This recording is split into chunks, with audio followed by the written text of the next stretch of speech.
Now we want to take a look at our grind line.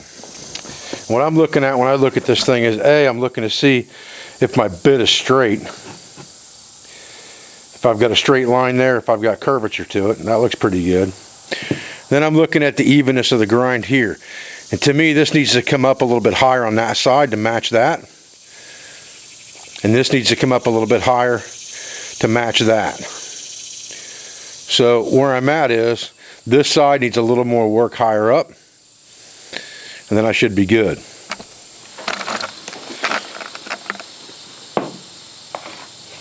Okay, so now that we have our initial grind and we've got our file work on the top done, now all we're going to do is just initially polish it. And this has got some grit to it, so it's going to help us with the grind, but it's not our final grind or final sharpen. It's just a matter of cleaning this thing up a little bit before we heat treat it.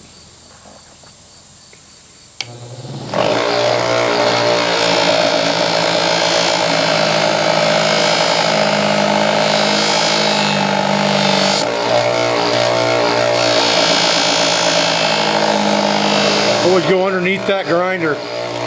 Then if it grabs you for some reason or grabs your material for some reason, it's going to shoot it away from you out the back side and not at you out the front.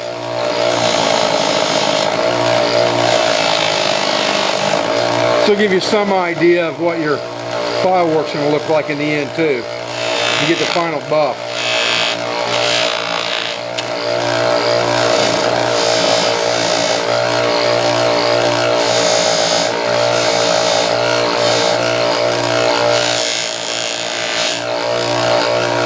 That's where we're at so far on that.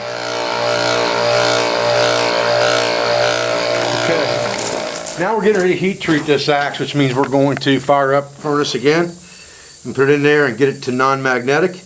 Now is the time we want to look this thing over really, really good. Make sure all of our grind lines are even. Make sure everything's exactly where we want it. Because after this, everything is just final sharpening and getting it ready to be hafted onto a handle. You're not going to be able to do any work to this thing after the fact. So if you want any fine polishing done of this, you might want to get any lines or anything out of there that you want out. I want it left rough because I want it to look handmade. I even want this stuff left a little bit rough. That doesn't bother me at all that that's in there. It makes it look more handmade that way. So let's get ready to put this thing in the heat treat oven.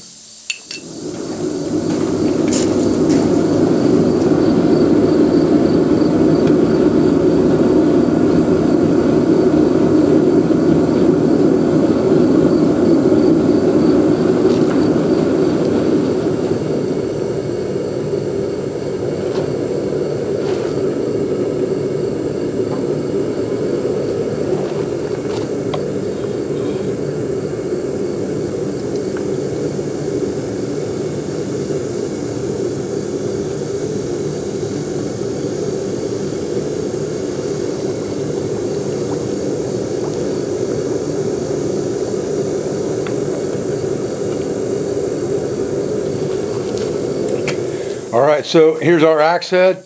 It's been initially heat treated. Now we've got to put it in the oven for a couple hours and temper it, and then we can finish it. Just wanted to give you guys a look at it coming out of heat treat. Alright, so we've pulled our axe head out of heat treat temper now. So it's out of the oven, cooled down, and now we're going to start to buff it.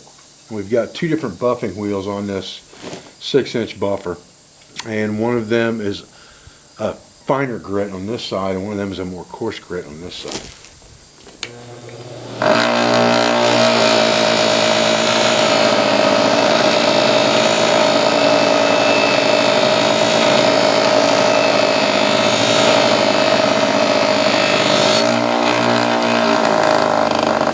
Now you want to be careful when you're buffing these heads because you can get them hot again, which you don't want to do, and discolor them. So you keep a bucket of water near you so that you can dip it in the water if it gets hot.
Okay, you should be to the point when you get done with this buffing that you've got a pretty sharp edge already.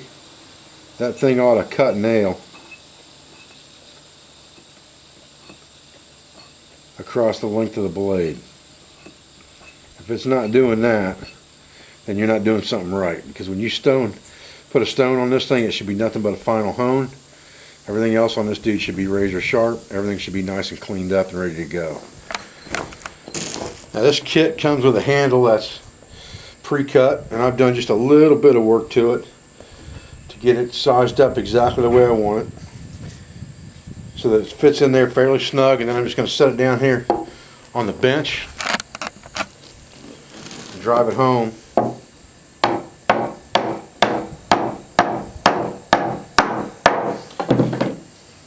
Just like that.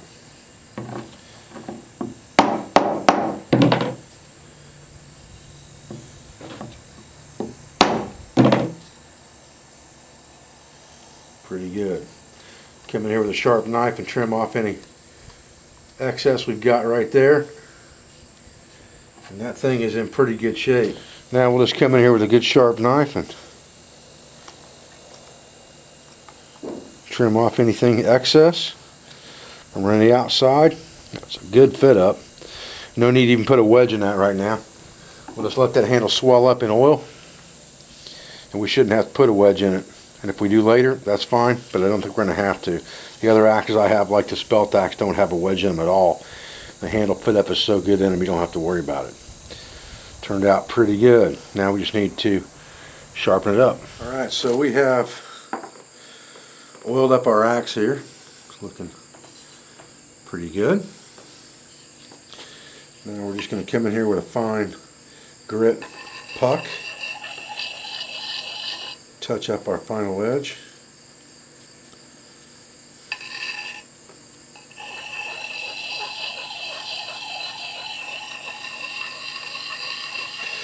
Pucks are meant to be used in circular motion like this to hone your axe.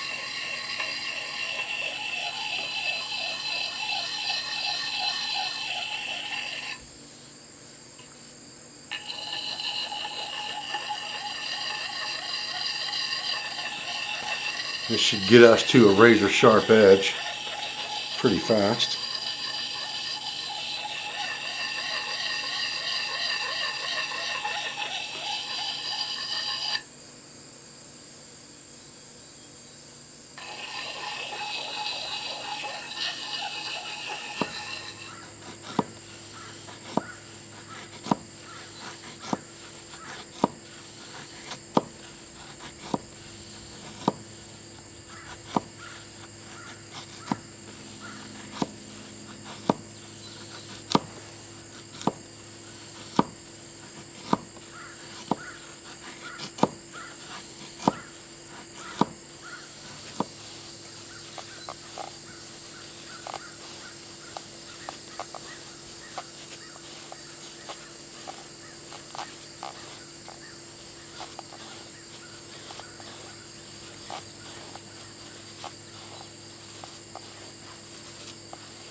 Guys, I'm Dave Canterbury with the Pathfinder School, and I appreciate you joining me out here today for this video on working with the 1750 pattern Virginia belt axe. Again, this is one of the projects that students will be completing at our basic tool making workshop here at the school.